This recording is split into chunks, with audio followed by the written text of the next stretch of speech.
ఇప్పుడు వాళ్ళంతా కూడా వెనకడికి వేసిపోయి మన దగ్గరికి కాళ్ళబేరానికి వచ్చే పరిస్థితి వచ్చింది. మనం సౌమ్యులం కాబట్టి వాళ్ళని అలా విడిచిపెట్టేసాం. కానీ లేకపోతే తలుచుకుంటే పాకిస్తాన్ని మనం అక్కడ ఉన్న ఉగ్రవాద స్థావరాన్ని చీల్చి చెందాడు అది జరిగి ఉండేది. సో అక్కడ ఇక్కడ ఈ విషయంలో మనం తెలుసుకోవాల్సింది ఏంటి, మనంతా కూడా ఐకమత్యంగా ఉండాలి. ఇలాంటి ఆపరేషన్ చేసేటప్పుడు మీరు చూసారు, ఈ ఆపరేషన్కి ప్రతిపక్షాలన్నీ కూడా ముక్త కంఠంతో సపోర్ట్ చేశాయి.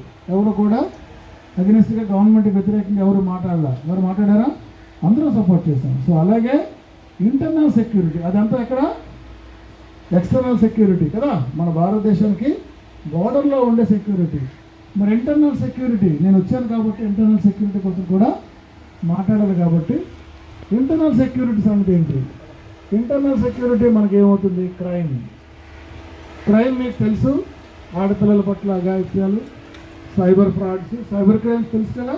సో ఈ దాని మీద కొంచెం అవగాహన మీరు తెలుసుకొని ఆ ప్రకారంగా ఉండాలి. ఆడపిల్లలు జాగ్రత్తగా ఉండాలి. మీ పట్ల ఎవరైనా అబ్యూజివ్గా బిహేవ్ చేసినా ఏం చేసినా పెద్దవాళ్ళకి చెప్పాలి, ఇంట్లో చెప్పాలి, పోలీసు వారికి చెప్పాలి. ఈ సైబర్ సోషల్ మీడియా పట్ల మీరు ఎక్కువగా యాక్టివ్ కాకూడదు. యాక్టివ్ అవటం వల్ల ఏమవుతుంది? మీరే ఇబ్బందులు పడతారు. మరీ ముఖ్యంగా ఆడపిల్లలు ఇన్స్టాగ్రామ్, ఫేస్బుక్ అని ఇంతకుముందు కూడా చెప్పాను, మళ్ళీ చెప్తున్నాను. ఇన్స్టాగ్రామ్, ఫేస్బుక్ వీలైనంత వరకు అవాయిడ్ చేయండి. ఎందుకంటే వాటిలో మీ ప్రొఫైల్స్ అవి వెళ్తాయి.